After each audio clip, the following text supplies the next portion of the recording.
Greetings. I was asked to put this video together for my good friend Rodney for his website. You will excuse me if I appear a bit nervous. This particular subject I have not spoken to anyone on camera before, but I'll do the best I can from what I'm about to relay to you. Some years ago, I used to do a lot of flying stateside from coast to coast. And I used to always fly in the sit in the rear of the aircraft. As a security consultant, I can tell you that it is the safest place, part of the aircraft should it go down.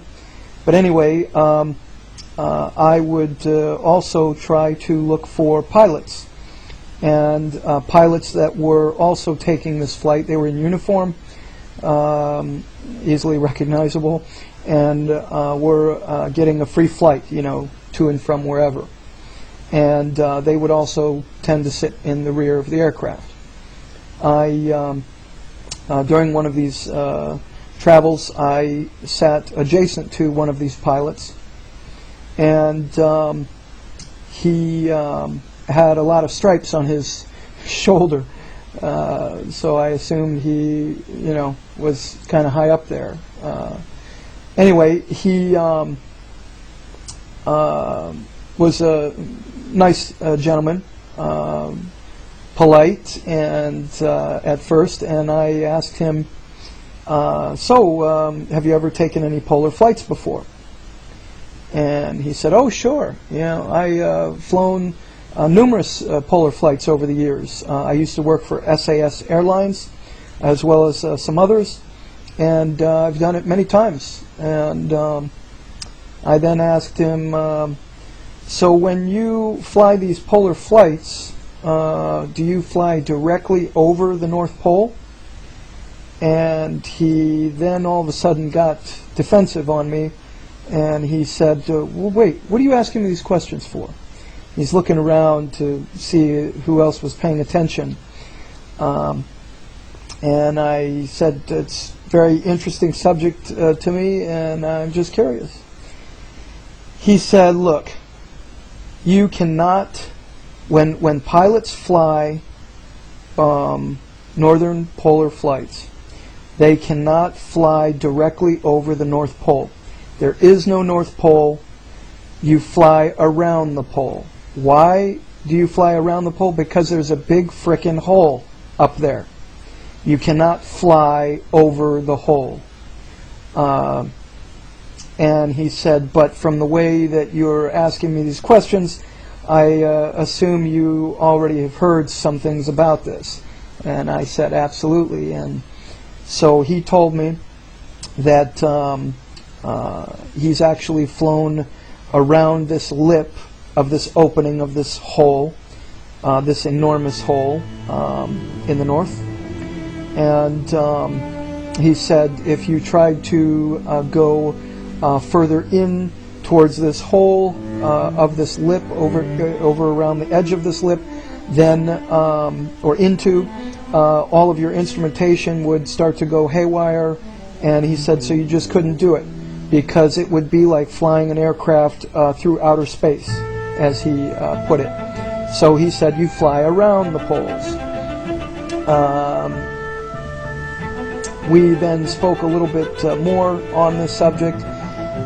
He did also tell me before we exited the aircraft, he said, just so you know, I will refuse to admit anything I told you was true.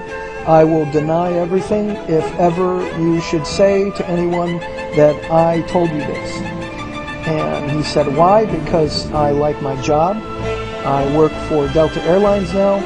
And he said, not all pilots, but many pilots know of this opening in the north. And he says, I don't want to lose my job or anything of that nature. So he said, I will deny it. And just so you know. And he currently was working at that time for Delta Airlines out of Charlotte, North Carolina, and said he was living in Rock Hill, South Carolina, at that time. And I did not get his name, but I wanted to relay this information to you as it was told to me.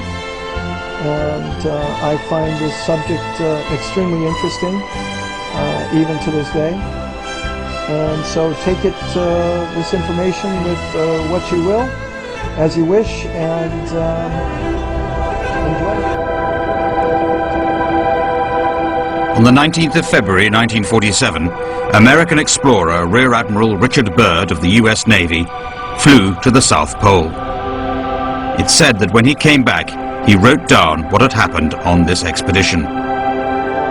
Conspiracy theorists have interpreted this record as proof that Richard Byrd had indeed discovered an entrance to the center of the Earth. The hollow Earth theory is that the center of the Earth is hollow with an empty space, and that people or creatures inhabit this area inside the center of the Earth. And that inside the Earth live some sort of super beings. Some say they're demons, others have said no, they're just the basis for stories of gnomes and trolls. They're tall, reptilian humanoid creatures that are very advanced. There's a hole in the Antarctic, supposedly, where these creatures fly out of and fly back into, and there's a whole, allegedly, super civilization living inside the planet. And between that inside area and the exterior of the planet are tunnel systems or cave and cavern systems that basically vein the entire planet. Once you accept the fact that the Earth could be hollow, you can take any of the mysteries and use that as your basis, and you'll find that they are no longer mysteries.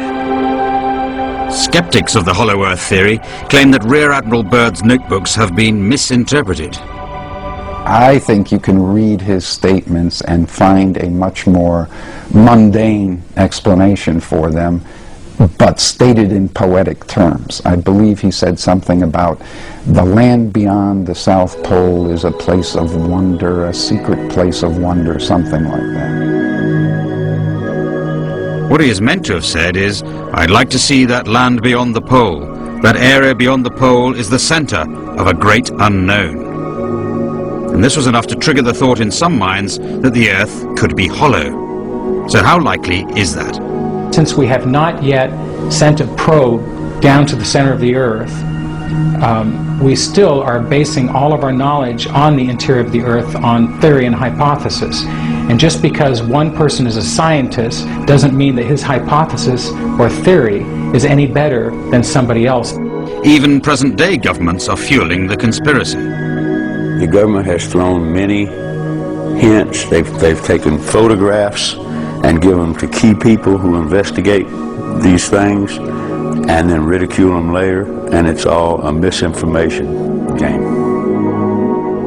The Hollow Earthers also claim US legislation that prevents citizens from exploring caves is specifically aimed at stopping them reaching the Earth's center. You're not allowed to go into a cave or a natural opening in the Earth without a federal cave permit or a federal cave expert with you. And also, any locations of caves that are otherwise on government property or public property that the public doesn't know about, they cannot, through the Freedoms of Information Act, sequester the government for the information as to where those caves are. So there is a concentrated effort to keep people from exploring the underworld. So if you go along with this, why are governments keeping their knowledge of the Hollow Earth secret? The big cover-up is if the people found out that there was a tropical paradise inside the Earth, they would migrate, and it would end the New World Order, and they would have to start all over again. So, life in the Hollow Earth, aliens in caves, Masonic symbols in architecture, phallic symbols in abundance, are they all just the products of a fevered imagination? Paranoia is a problem amongst conspiracy thinkers, but not all conspiracy thinkers. A lot of them are very diligent and rigorous and try to go only where the evidence leads. Unfortunately, it's the more sensationalistic theories that attract the most attention for obvious reasons. On the other hand, there's the famous saying that just because you're paranoid doesn't mean they're not out to get you.